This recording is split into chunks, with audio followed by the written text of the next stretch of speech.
Okay, good morning everybody.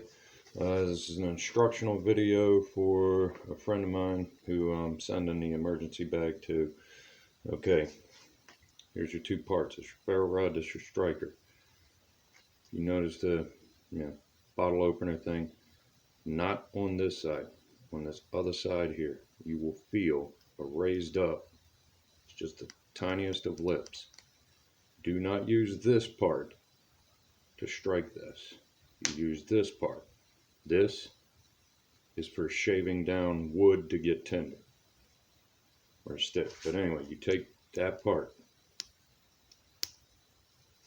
place it on here. Give me a second. Got to get the outer coating on. That's all you got to do.